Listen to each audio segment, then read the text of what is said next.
Throughout human history, nothing has been a bigger crowd pleaser than religion, especially when it comes to claiming lives. Every era boasts its own shining examples of religious fanaticism gone wrong. In the realm of early modern history, the Spanish Inquisition really outdid itself, snagging the top prize for enthusiasm and turning devotion into devastation.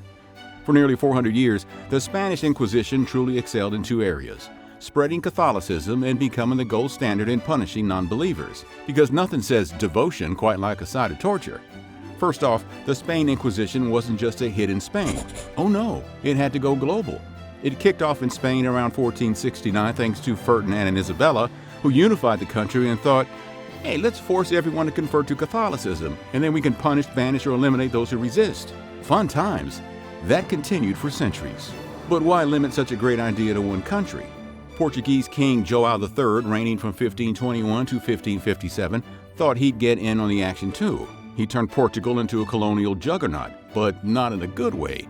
João III spread Portuguese influence all over, setting up exploitative colonies in Brazil, India, and Southeast Asia.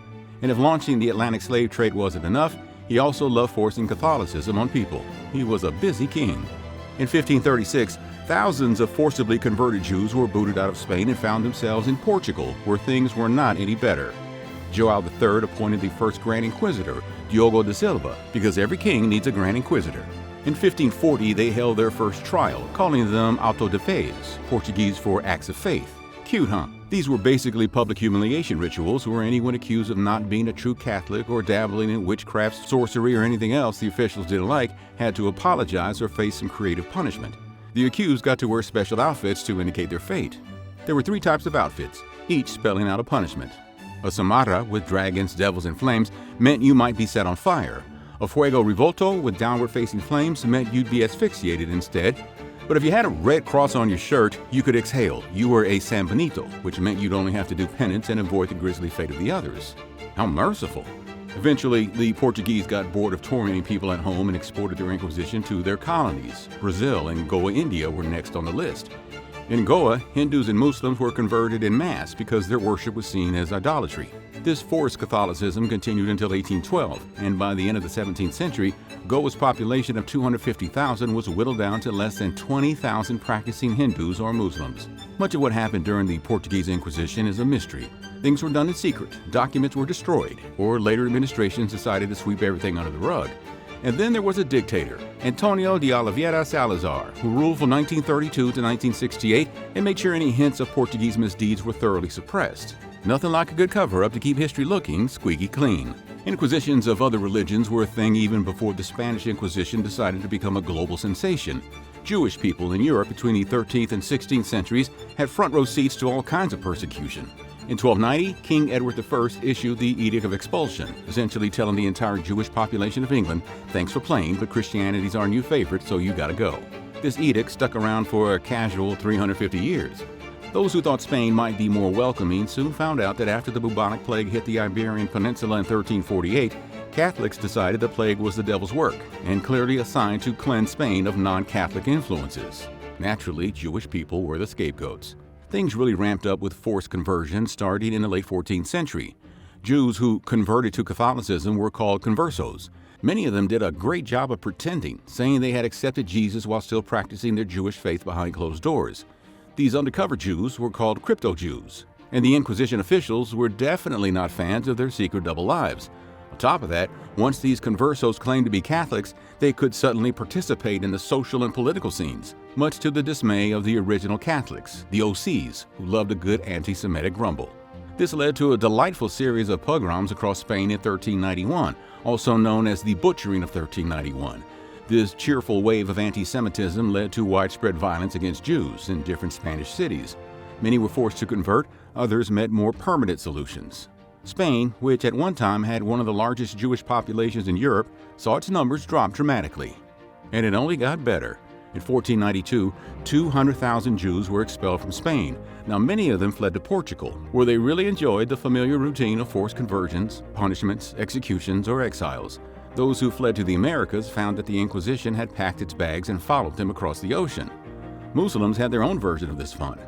Muslims under Catholic rule were called mudejars, and those who converted were known as Moriscos. Now, like the conversos, many Moriscos didn't really convert but kept practicing their Muslim faith in secret as crypto-Muslims. During the 1500s, Muslims in Spain faced increasing levels of persecution. In 1567, King Edward issued a decree banning all forms of Morisco identity, including their dress, their literature, and cultural practices. They even had to leave their doors open on Fridays, the Muslim equivalent of Catholic Sundays, and ditch their Moorish names. By the early 1600s, some 300,000 Moriscos were expelled from Spain, many finding refuge in northern Africa. So if you thought your last move was rough, imagine trying to keep your faith alive while everyone around you is busy inventing ways to stomp it out. And let's not forget about the rest of Europe, where Inquisitions were basically the medieval version of a traveling circus. During the 16th and 17th centuries, Inquisitions popped up all over the continent, with Rome being a particular hotspot. The Roman Inquisition kicked off in 1542 and had the special distinction of being explicitly condoned by the Pope himself. In 1588, Pope Sixtus V, who apparently had a thing for counting backwards, created the Aeterni Dei, a constitution that recognized the Catholic Church. Part of this reorganization included the creation of the Supreme Congregation of the Roman and Universal Inquisition. Sure, the name was a mouthful, but the mission was simple: stamp out heresy wherever it dared to rear its head. This department had a great time persecuting some of the most groundbreaking scientists in human history, including Galileo and Copernicus. And here's the kicker: the Roman Inquisition has never technically ended. The Supreme Congregation of the Roman and Universal Inquisition has been rebranded multiple times and still exists today as the Congregation for the Doctrine of Faith. While they stopped burning people at the stake for heresy, how progressive of them, they're still in the business of making decisions about Catholic doctrine. So next time you think about challenging the status quo, just remember there's a centuries-old department with a fancy name ready to put you back in your place. One of the main reasons for the Spanish Inquisition was the mind-blowing diversity of the Iberian Peninsula during the Middle Ages. After the fall of the Roman Empire, what's now Spain, Portugal, and parts of France were ruled by the Visigoths, who migrated from the Balkans and brought their unique blend of medieval charm. But then, in 711, the Umayyad Caliphate, a vast empire stretching from the Arabian Peninsula across North Africa, decided to drop by and conquer the Visigoths, establishing Al-Andalus on the Iberian Peninsula. To Europeans, they would become known as the Moors. While most of Europe was floundering in the so-called Dark Ages, Al-Andalus turned into a cultural hotspot and a center of learning. Science flourished, advances were made in astronomy and medicine and mathematics and many other fields, and Al-Andalus became the intellectual middleman between Catholic and Islamic worlds. For a few centuries, Catholics, Muslims, and Jews coexisted peacefully in Al-Andalus, a utopia of sorts. If you conveniently overlooked a special tax called the jizya that Muslims impose on Catholic and Jews to let them keep practicing their faiths. This tax, unsurprisingly, created a bit of resentment. I mean, who wouldn't love paying extra just to keep their religion? Eventually, this bubbling resentment exploded as the Catholic population started chipping away at Al-Andalus. By 1236, most of the Iberian Peninsula had been reclaimed by the Catholics from the north, who were clearly not fans of the multicultural vibe. And so the stage was set for the Spanish Inquisition to waltz in and ensure that religious diversity was thoroughly squashed. The advancements made during the time of Al-Andalus gave the Spanish Empire in the 1500s the boost it needed to become a global powerhouse. Their naval prowess allowed them to conquer and pillage the Americas like pros. And of course, as they colonized Mexico and South America, they couldn't resist bringing the Inquisition along for the ride. In 1570, the Mexican Inquisition kicked off when the son of the infamous conquistador Hernán Cortés was caught plotting to make the Mexican colony independent from Spain. Apparently, he missed the memo about the family business being all about domination and not independence. In 1736, they built the Palace of the Inquisition in modern-day Mexico City. This deluxe torture palace came complete with trial rooms and punishment chambers, jail cells, and even comfy accommodations for members of the Holy Office of the Inquisition. It was basically the medieval version of an all-inclusive resort, minus the fun. The palace stayed in business until 1821, when Mexico finally got tired of the whole Inquisition thing and gained its independence from Spain. Not to be left out, Colombia also got its very own Palace of the Inquisition in 1770. This charming establishment offered the same services. Interestingly, the New World Inquisitions weren't too interested in the indigenous populations. Oh, don't worry though, the European colonists found plenty of other ways to torment indigenous Americans. The Holy Office of the Inquisition just wasn't into charging them with heresy. Instead, they went after Jews who had fled the European Inquisitions and slaves brought over from Africa. Women, in particular, had the honor of being accused and tried for sorcery and witchcraft throughout the nearly 250-year history of the New World Inquisition.